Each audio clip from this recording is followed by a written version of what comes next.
মাননীয় ভিক্ষু সংঘ ধর্মপ্রাণ প্রিয় উপাসক উপাসিকাবৃন্দ, আজকের এই মহতী প্রভ্য যে অনুষ্ঠান, এটি সম্পর্কে আপনারা সবাই জানেন। বিশেষ করে অনুপম বাবু এবং মৌসুমী বড়ুয়া তারা সংকল্প পোষণ করেছিলেন এই প্রভ্য যে অনুষ্ঠানটি আসলে পরম শ্রদ্ধেয় পূর্ণপুরুষ সাদানন্দ মহাতের বনভান্তের ওখানে করবেন। তো এই শ্রদ্ধেয় বনভান্তের ওখানে একটি বিশেষ তত্ত্বসূত্রে জানলাম, বসবাসকালীন সময়ে প্রব্রজে নিয়ে প্রায় মানুষ সেখানে অনেক সময় উপচে পড়ত। তো ভান্তে যেহেতু এগুলো নিয়ে ভিক্ষুদের ব্যস্ত থাকতে হয়, তাই প্রাতিষ্ঠানিকভাবে সিদ্ধান্ত, আমাদের শাসনে কিছু প্রাতিষ্ঠানিক সিদ্ধান্ত আছে।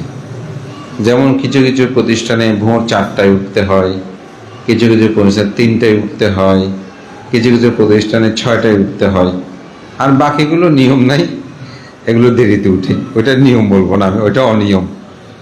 তো প্রাতিষ্ঠানিক কিছু নিয়মে এটা প্রতিষ্ঠানের প্রধান এটা করতে পারে।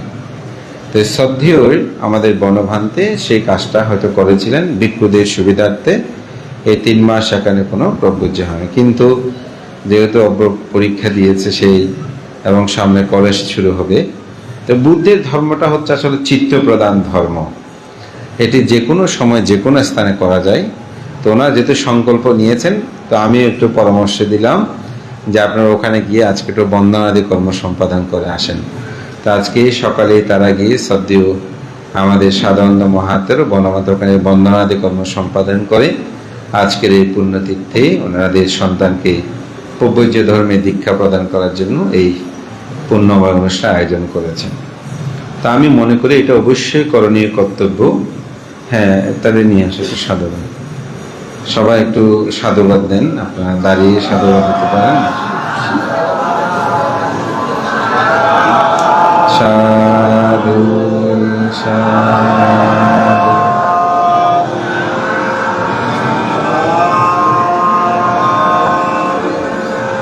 হ্যাঁ, বন্দনা করো, বড়ভান থেকে বন্দনা। হ্যাঁ, সবাই বসে পড়ুন।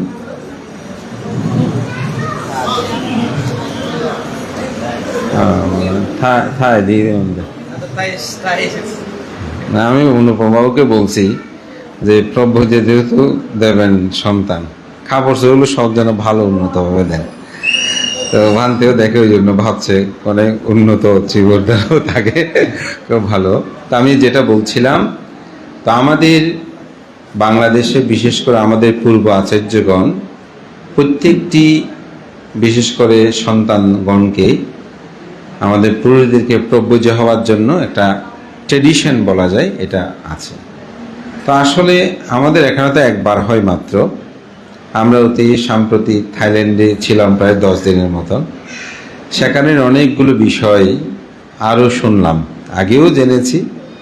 তো সেখানে এমন কিছু সিস্টেম আছে সরকারি, যে কেউ যদি প্রব্রজ নেওয়ার জন্য ছুটি নেয়, এটা সরকার তাকে প্রব্রজ নেওয়ার জন্য ছুটি প্রদান করে। এবং এই 3 মাস যদি কেউ একেবারে ছুটি নিতে চায়, যে 3 মাস আমি ভিক্ষু থাকবো, এই 3 মাস ছুটি দিতে বাধ্য। বর্ষা 3 মাস এই ধরনের তারা করে। তবে সেখানে বেতনের একটা বিষয় আছে, বা হয়তো এটা অর্ধেক দেয় বা দেয় না, এই ধরনের বিভিন্ন সিস্টেম থাকতে পারে। তো ওখানে প্রায় জনে ওখানে প্রব্রজ নেয় এবং উপসম্পদা নেয়। এবং থাইল্যান্ডে আপনার বিশাল বিহার, সেখানে আমরা যে ওখানে 60 জন ভিক্ষু ছিল। অবাক করার বসানে ভিক্ষুদের ওয়াগুলো খুব কম, 2, 4, 5 বর্ষা। কারণ ওনারা 2-4 বৎসর থেকে আবার চিবর ত্যাগ করে, অনেকের সংসার আবার ফিরে এসে আবার, কিন্তু যতদিন থাকবে ওনারা খুব ভালোভাবে থাকবে, এভাবে প্রব্রজ ধর্মটা গ্রহণ করে। এবং যেটা থাইল্যান্ডের আগেকার ট্রেডিশন ছিল, এখন অবশ্যই অনেকটা পরিবর্তন হয়েছে। যে সন্তান বেশি প্রব্রজ নিয়েছে, অর্থাৎ ভিক্ষু হয়েছে যতবার, বিবাহ ক্ষেত্রে তাকে মানুষের বেশি পছন্দ করত, যে জিজ্ঞাসা করতে সে কয়বার ভিক্ষু হয়েছে, কয়বার শ্রমণ হয়েছে। এইভাবেই শাসন সদ্ধর্মের করলে, মানে ভালো মানুষরাই তো ভিক্ষু হবে, শ্রমণ হবে, এই বিষয়টা তারা বিবেচনা করত। তো কাল এখন পরিবর্তন হয়েছে অনেক কিছু। তো এই প্রব্রজিয়াটা আসলে খুবই গুরুত্ববহ। এটা যদিও ট্রেডিশনালি বলবো 7 দিন হয়, কিন্তু এই 7 দিনেও অনেক পুণ্য বীজ রূপিত হয়। আমাদের বাংলাদেশে এমন অনেক বড় ভান্তে আছেন যারা 7 দিনের জন্য ভিক্ষু হয়েছে আর জীবন ত্যাগ করে নাই। এখন সমাজ গগনে একেবারে পরিচিত ভান্তে আছে। একজন ভান্তে তো জীবন ছাড়ার জন্য সবকিছু ঠিক, কিন্তু হঠাৎ অ্যাক্সিডেন্ট ওনার পা কেটে গেছে যেদিন জীবন ত্যাগ করবে সেদিন। এখন বলতেছে যে মা তোমার বিপদ আসছে মনে হয়, আগে তুমি পাটা ঠিক করো। তারপর এই পাটা কাঁটাটা শুকানো চিন্তা করতে করতে এখন তিনি মানে অনেক বড় ভিক্ষু হয়ে গেছেন এবং উনি সর্বাধিক এখন পরিচিত একজন সাংঘিক ব্যক্তিত্ব। তো এইভাবেই এই প্রব্রজিয়াটা আসলে 7 দিন হলেও এই বীজটা যে এমনভাবে রূপিত হয়, অনেক ক্ষেত্রে এটা নিজেদের জীবনের মহা কল্যাণ সাধিত হয়। তো আজকে আমি মনে করি আমাদের অনিন্দ অব্রস তার প্রব্রজিয়া ধর্মে এটা একটা পুণ্য লাগে। আমি যখন প্রব্রজিয়া হই উপসম্পাদনে, তা আমাদের গ্রামের একজন উপাসক, উনি খুব বর্ষিয়ান এবং সমাজপতি ছিলেন। তো ওনার নাতি আমার শিক্ষক ছিলেন।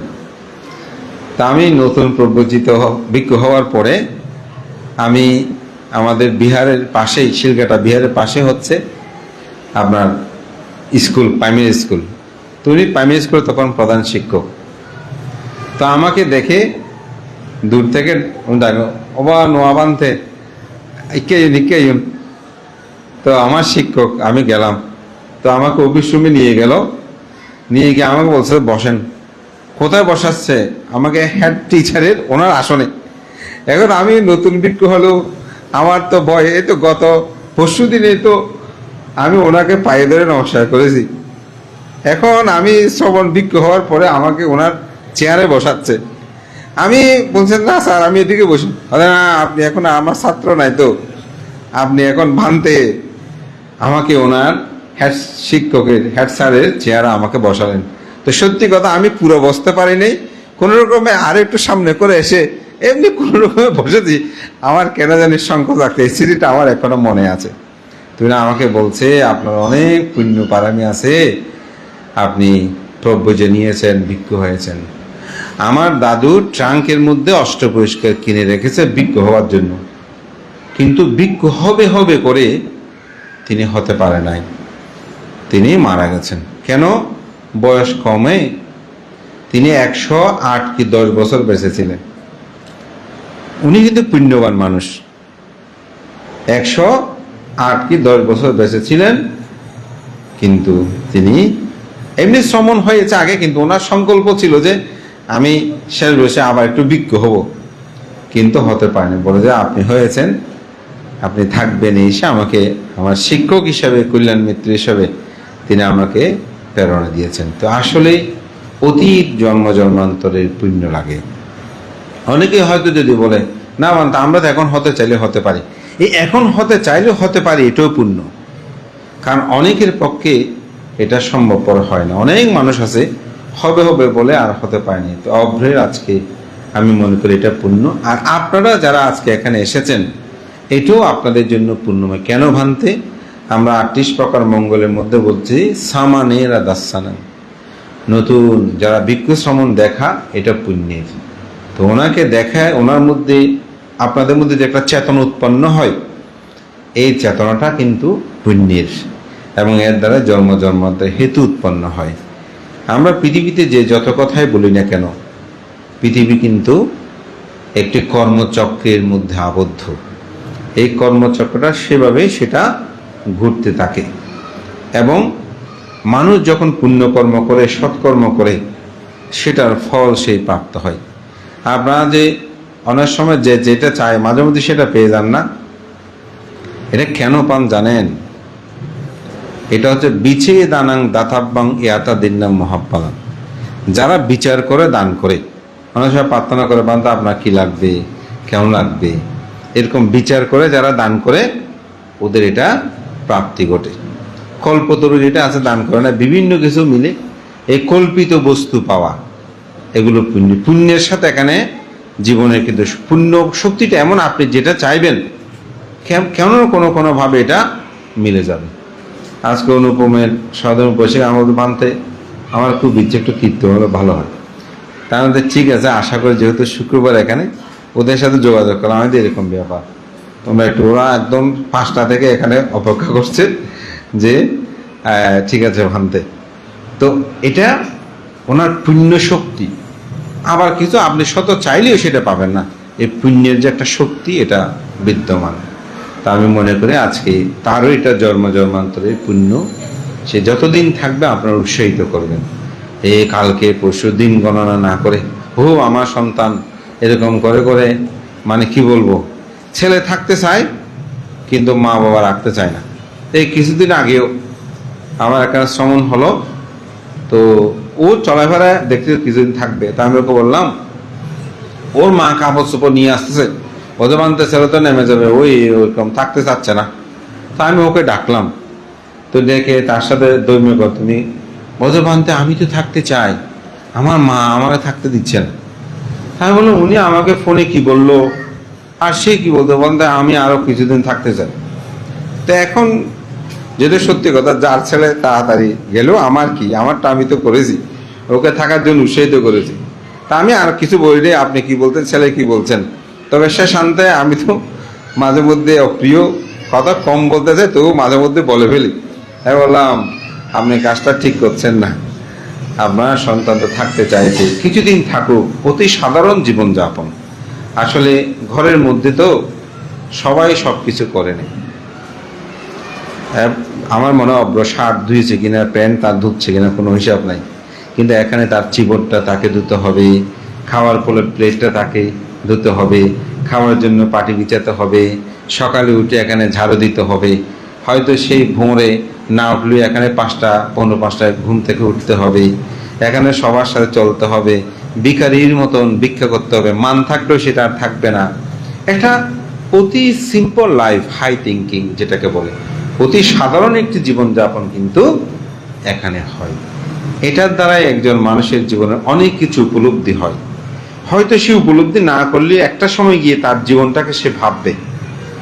এই জন্য এই জীবনটা অতি সাধারণ হওয়ার একটা জীবন, এবং সেটা উপলব্ধির জন্য একটু সময় দেওয়া আমাদের মা বাবাদের উচিত। সে যাবে, থাক কিছুদিন, তো অনেকে একটু ভয় পায় যদি একেবারে থেকে যায়, তো এটাও তো ভালো। কেন ভানতে ভালো?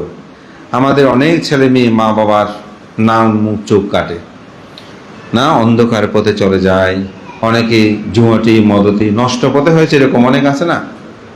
কিন্তু সে জায়গায় না গিয়ে সে যে ধর্মপথে আছে, এটা কল্যাণমূলক জীবন, এটা তো পরমার্থে একটা জীবন পথ। তো এটার দ্বারা তো মা বাবা কি হয়, গৌরবান্বিত হয়, ধন্য হয়।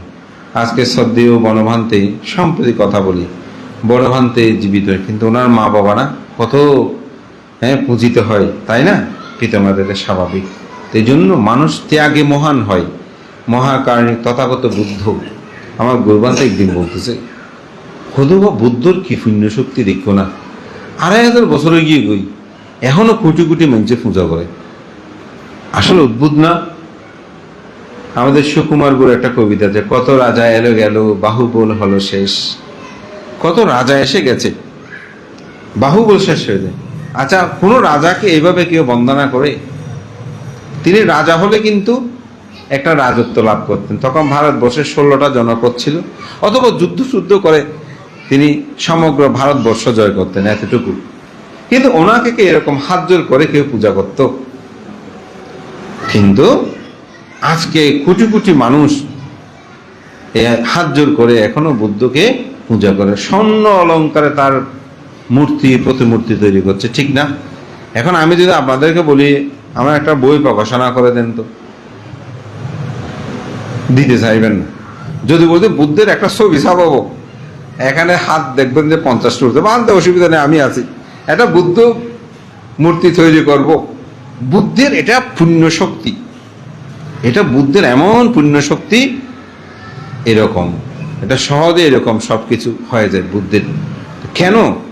তিনি রাজ ও প্রাসাদ ছেড়েছেন বলে, তিনি স্ত্রী পুত্র পরিবার পরিজন এগুলো ত্যাগ করেছেন বলেই তিনি এখনো পূজিত হচ্ছে।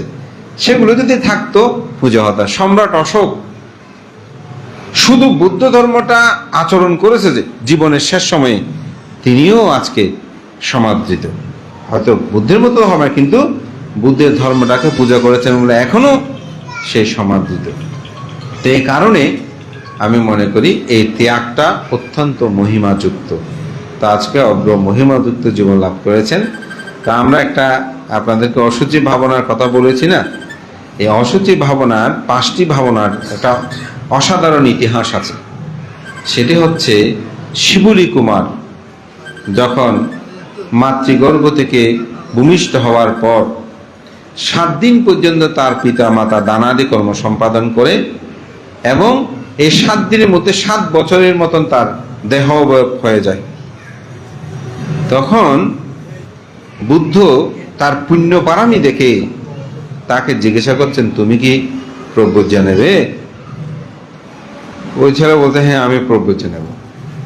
তো বুদ্ধ তাকে সরাসরি প্রব্রজ্ঞা দেয়নি, সারিপুত্রকে বলছে তুমি প্রব্রজ্ঞা দাও। তো সারিপুত্র এরকম প্রব্রজ্ঞা দেওয়ার সময় আমরা অব্রকে যেমন এখানে খুঁট দিয়ে এই কেসা সদাপত্তি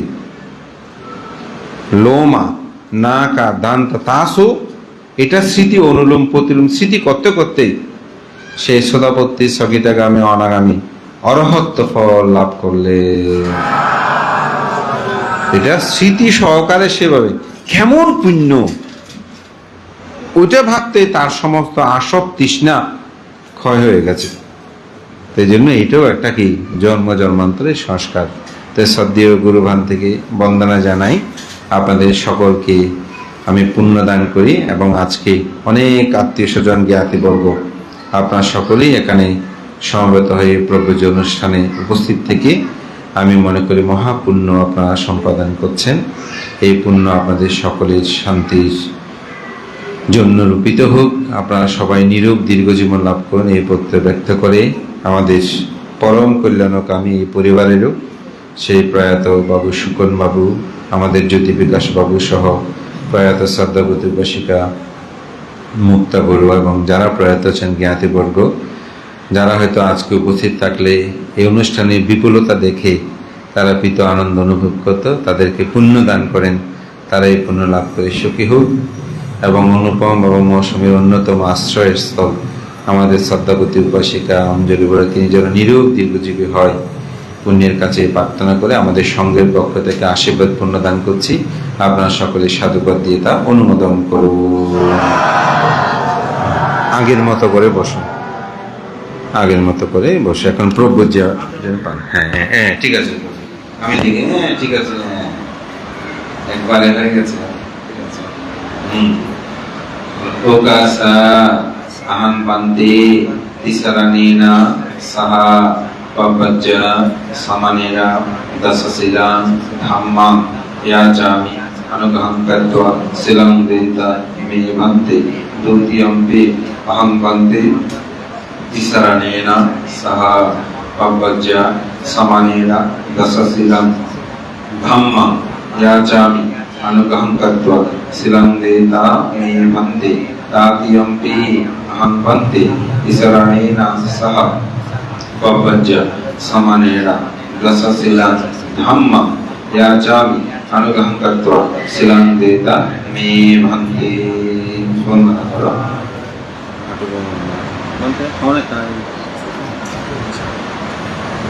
কেন 10 শিল দন না?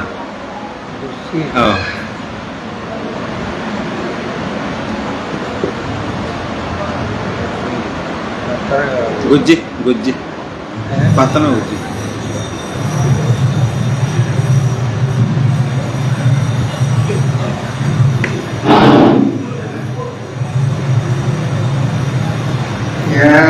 মহং বদামি সংমদেহি নমো তস্যা ভগবতো ঠিক আছে, হয়েছে। তিনবার বলো না আমাদের সাথে বড় করে।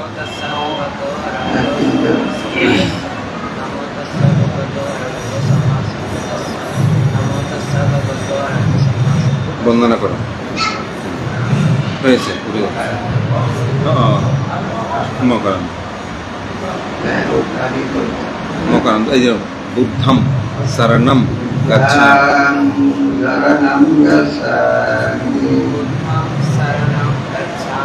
বড় করো।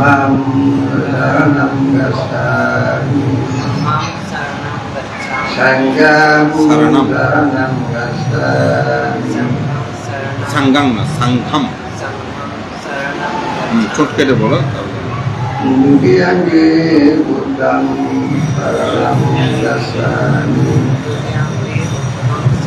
না, বুদ্ধম মানে দেখা, বুদ্ধম সারানাম। অনুষ্ঠটা হচ্ছে মকারান্ত হবে। সারানাং বলি না, এটা সারানাম বলো। বলো বুদ্ধম সারানাম। ঠিক আছে, করতে পারবো, করতে পারবো। এক লাইনে হতে পারবো, এক লাইনে হতে পারবো। দ্বিতীয় হবে দাম্মাম।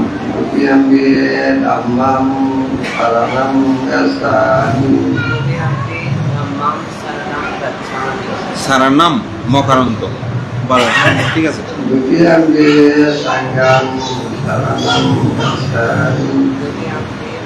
সাঙ্গাম সারা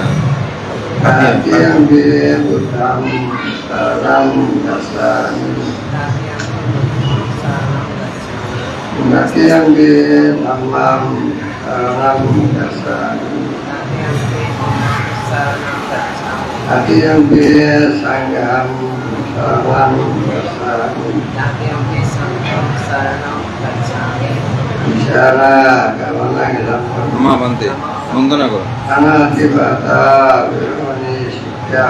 বড় করে বলো। সমাধি আমি নইব, সমাধি পাতা বেরামানি শিক্ষা পাতা।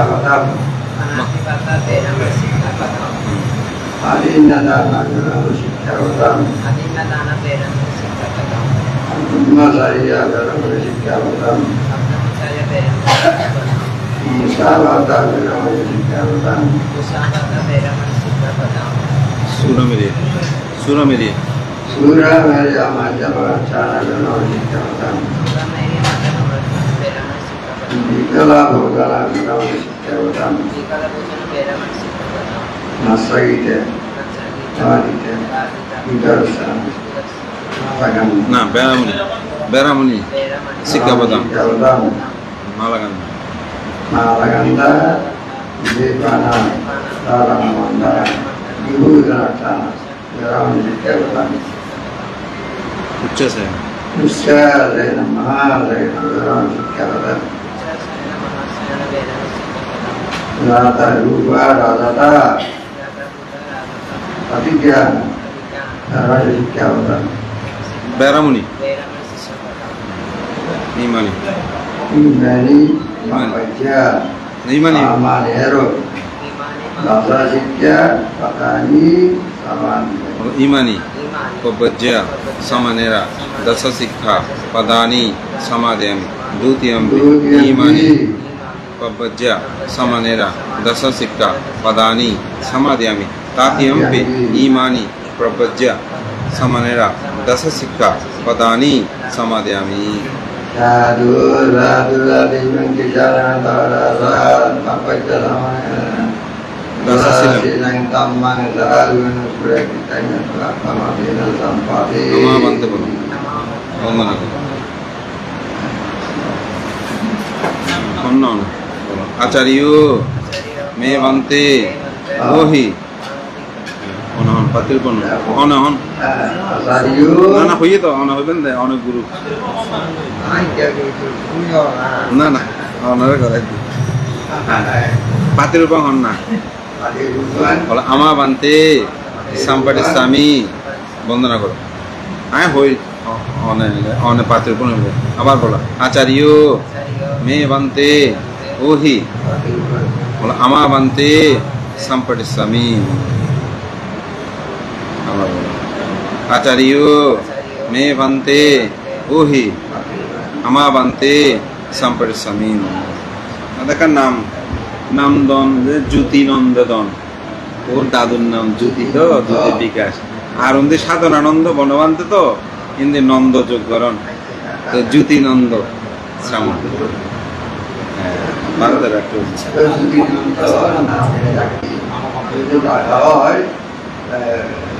বাবা দাদুর নাম জ্যোতি বিকাশ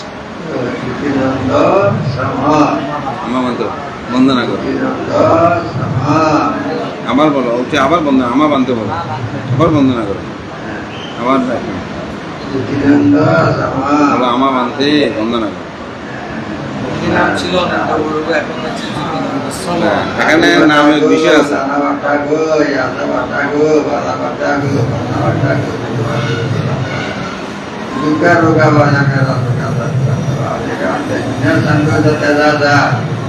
saya di dalam awal bukti itu juga kalau kita yang itu dapat negara bukan bukti ya salah lagi bisa diberi itu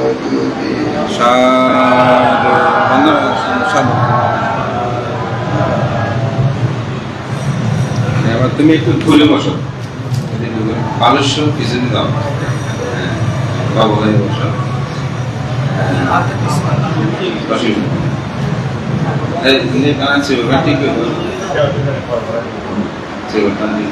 আচ্ছা পাত্র বলো আমি বসি ভাই এখন এসে আমার আছে না এটা আমরা মহিলারা দেন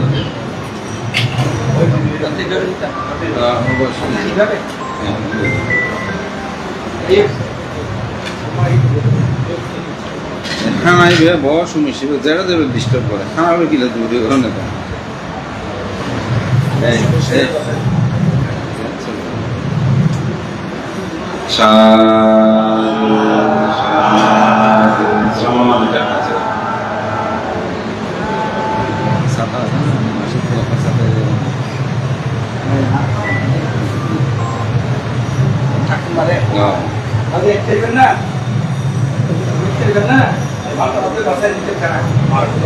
এখন বালিশ করে দাও না ছাতা আছে না ছাতা বালিশ আছে না বালিশ দনে আমার মাঠে কথা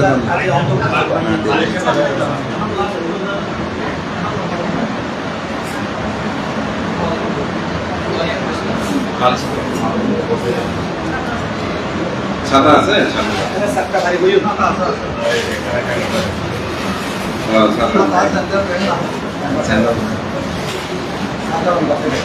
ছাতা বারোশো না দিত সাধু এটা না আশীর্বাদ করো এই না ছাতাটা পাশে করে রাখো দিও না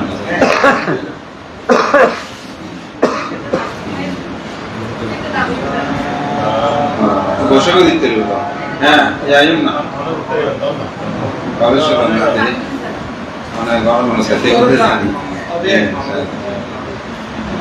পিছনে রাখে এবার পুণ্যদান করেন সবাই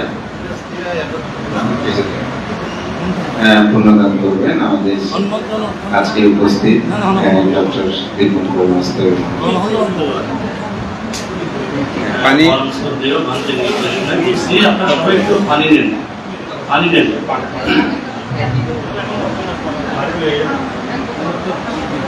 এই তো পানির আছে তো হিন্দি পানি বলতে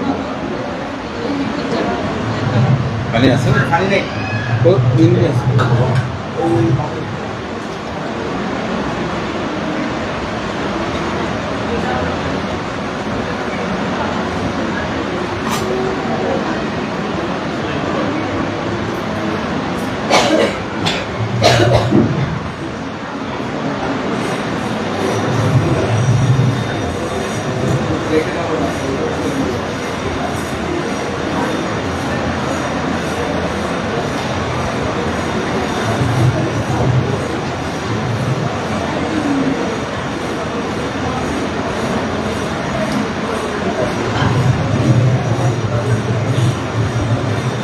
ঠিক আছে বান্তির মুখে মুখে বলুন বান্তে উত্তর হইতে নির্মদিকে জলধারা যেমন প্রবাহিত হয় অনুরূপ ভাবে আজকে